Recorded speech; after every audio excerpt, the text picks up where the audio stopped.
नमस्कार किसान भाइयों, मैं अजय वर्मा हाजिर हैं फिर से एक नई वीडियो में। आशा करता हूं कि आप स्वस्थ होंगे, बढ़िया होंगे और अपनी खेती बाड़ी में नए नए तरीके से तरक्की कर रहे होंगे। किसान भाइयों, गन्ना जमाव के बाद हमारे खेत में कुछ कीटों का अटैक देखने को मिल रहा है, जिसमें अर्ली शूट बोरर जिसे पीका रोग भी कहते हैं और इसी में टाप बोरर जिसे पुनगा रोग कहते हैं। किसान भाइयों, ये हमारे खेत में इस समय बहुत ही तेजी से फैल रहे हैं। अभी तो अप्रैल का महीना चल रहा है, जैसे ही मई का महीना आएगा किसान भाइयों, ये पूरे क्षेत्र में और सभी गन्नों पर आपको हर जगह दिखाई देंगे।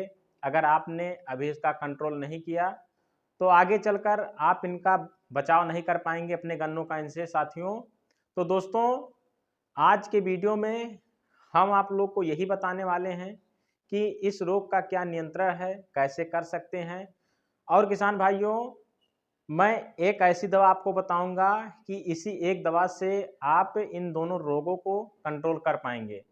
किसान भाइयों, इसके लिए आप लास्ट तक बने रहिएगा, क्योंकि साथियों आप स्किप करके वीडियो को देख लेते हैं, पूरा नहीं देखते हैं, इससे आपको आधी अधूरी जानकारी मिल पाती है और इसके बाद आप कमेंट करते हैं कि हमें इससे फ़ायदा नहीं हो रहा है।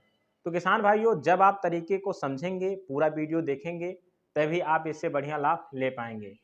दोस्तों, पहले तो हम आपको थोड़ा सूचित कर देते हैं कि ये जो अर्ली शूट बोरर होते हैं या टॉप बोरर होते हैं, ये किस तरीके से हमारे खेत में दिखते हैं, कैसे इनको हम पहचानते हैं या किस तरीके से अटैक करते हैं। तो दोस्तों, सबसे पहले हम बात करते हैं अर्ली शूट बोरर के बारे में, जिसे पीका रोग भी कहते हैं।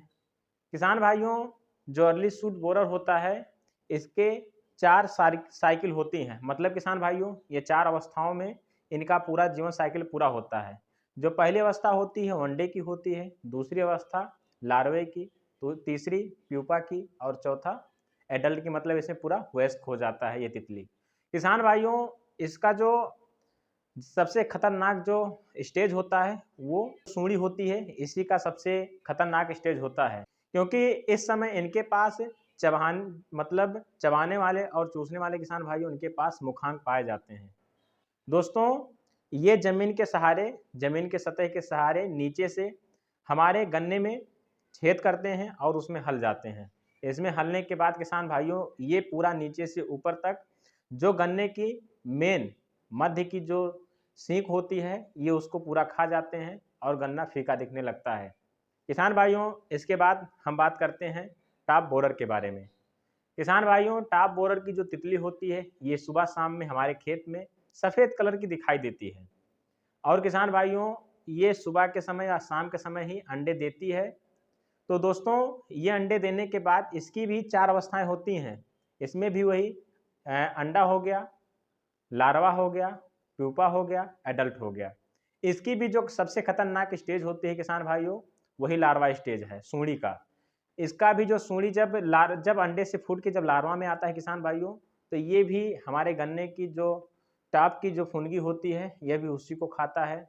या किसान भाइयों, आप देखेंगे कि आपके गन्ने के खेत में जो गन्ने का जो पत्तियां होती हैं ऊपर की, बगल-बगल से ब्लैक हो गई हैं, उसमें छेद पड़ गया है, सब इन्हीं कीटों का अटैक होता है किसान भाइयों। तो किसान भाइयों, अगर आपके खेत में इन कीटों का अटैक हो गया है या कहीं-कहीं अभी दिखाई दे रही हैं, तो अभी इसका कंट्रोल करना बहुत ही आसान है। लेकिन जैसे ही इनकी संख्या बढ़ जाएगी दोस्तों, आप इनको कंट्रोल नहीं कर पाएँगे। किसान भाइयों, दवा के बारे हम आगे बताने चल रहे हैं, लेकिन उससे पहले जो कुछ कृत्रिम उपचार होते हैं, आप उनके बारे में समझ लीजिए। अगर इन रोगों का अटैक आपके खेत में हो गया है दोस्तों, तो आप उन गन्ने को काट करके अपनी खेत से निकाल दीजिए, जिससे अभी गन्ने छोटे हैं, बगल से नए गन्ने निकल आएँगे और वो पूरे खेत को भर लेंगे, बढ़िया टिल्लिंग हो जाएगी। दोस्तों, इसी का एक और तरीका है इनको कंट्रोल करने का। हमने एक देसी जुगाड़ अपने वीडियो में डाल करके रखा है, डिस्क्रिप्शन में लिंक भी मिल जाएगा किसान भाइयों। आप अपने खेत में बल्ब को रात के समय में लगा दीजिए। उसके नीचे दोस्तों एक कोई टब या बाल्टी रख दीजिए, उसमें केरोसिन, डीजल या कोई तेल डाल दीजिए और पानी से और बल्ब की दूरी 1 से 1.5 फुट होनी चाहिए। अगर आप इसको भी लगाते हैं तो किसान भाइयों, रात के समय जो इनकी तितलियाँ होती हैं, प्रकाश की तरफ अट्रैक्टिव होती हैं और जब हमारे बल्ब के पास आएँगी और जब ये मैथुन करती हैं, तो हमारे पानी में गिर जाती हैं, जो पानी हम नीचे रखे हैं और जो आपने पहले से तेल डाल रखा है उसमें चिपक जाएंगी, ये निकल नहीं पाएंगी और मर जाती हैं। इससे भी आप कुछ कंट्रोल कर सकते हैं। एक दवा है, इसी दवा से आप इन दोनों कीटों को कंट्रोल कर पाएंगे। लेकिन किसान भाइयों फिर से कह रहे हैं, आप पूरा वीडियो देखिएगा, तरीके को समझिएगा और वीडियो को स्किप मत करिएगा, क्योंकि किसान भाइयों दवा भी अगर आपको पता है, अगर आप उसके स्प्रे के बारे में या कैसे इसको खेत में डालना है, क्या डोज है, अगर आपको ये भी तरीका नहीं पता होगा दोस्तों, तो भी आपको दवा पता होने के बावजूद भी आप उसका सही लाभ नहीं ले पाएंगे। तो किसान भाइयों इसके लिए हम जो बराबर यूज कर रहे हैं, हमने इसका लाभ देखा है दोस्तों। हम आपको वही चीज़ बताएंगे जो हम खुद अपने खेतों में उपयोग करते हैं। दोस्तों इसके लिए जो 150 ml कोराजन की जो सीसी आती है एफएमसी कंपनी का, इसको लेना है और प्रति 400 लीटर पानी में 1 एकड़ में इसका प्रयोग करना है, वो भी ड्रेंचिंग के हिसाब से। दोस्तों अभी हमने ड्रेंचिंग की बात की, कुछ हमारे किसान भाइयों को ये नहीं पता है कि ड्रेंचिंग क्या है और स्प्रे क्या है। तो दोस्तों आप अभी समझिएगा कि ड्रेंचिंग क्या है और ड्रेंचिंग में कैसे आपको इसका प्रयोग करना है। ड्रेंचिंग का मतलब क्या होता है दोस्तों कि आगे की जो स्प्रे करने की जो नोजल होती है आप उसको निकाल दीजिए और मतलब आप कहीं पर जैसे धारनुमा कोई चीज़ गिराते चले जाएं, वो ड्रेंचिंग होता है। और जो स्प्रे होता है दोस्तों, स्प्रे होता है कि फुहारे नुमा आप कहीं पर स्प्रे कर रहे हैं, ये दोनों में अंतर होता है। आपको स्प्रे नहीं ड्रेंचिंग करना है, तभी आपका ये काम करेगा। नहीं तो आप बाद में कमेंट मत करिएगा दोस्तों कि हमारे खेत में ये काम नहीं किया, आपको ड्रेंचिंग ही करना है। दोस्तों अब इसके प्रयोग के बारे में जान लेते हैं। इसके लिए किसान भाइयों आप क्या करिए कि पहले 150 ml कोराजन को आप 27 भाग पानी के घोल में बना लीजिए।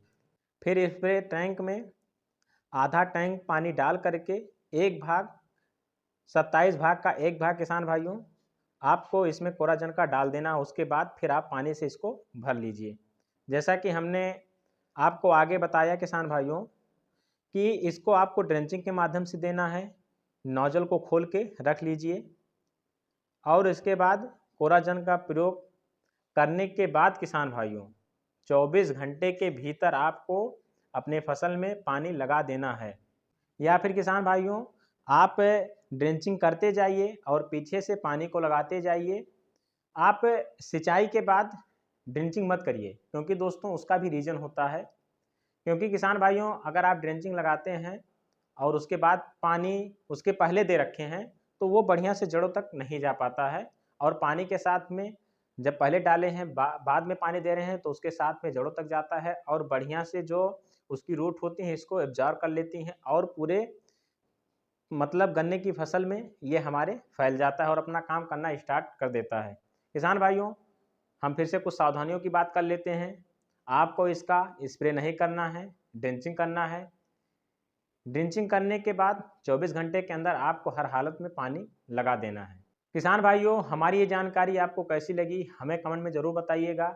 इसी प्रकार से और जानकारी को पाने के लिए हमारे चैनल को सब्सक्राइब करें। वीडियो पसंद आई हो तो वीडियो को लाइक करें। किसान हित में अपने और दोस्तों के साथ वीडियो को शेयर करें।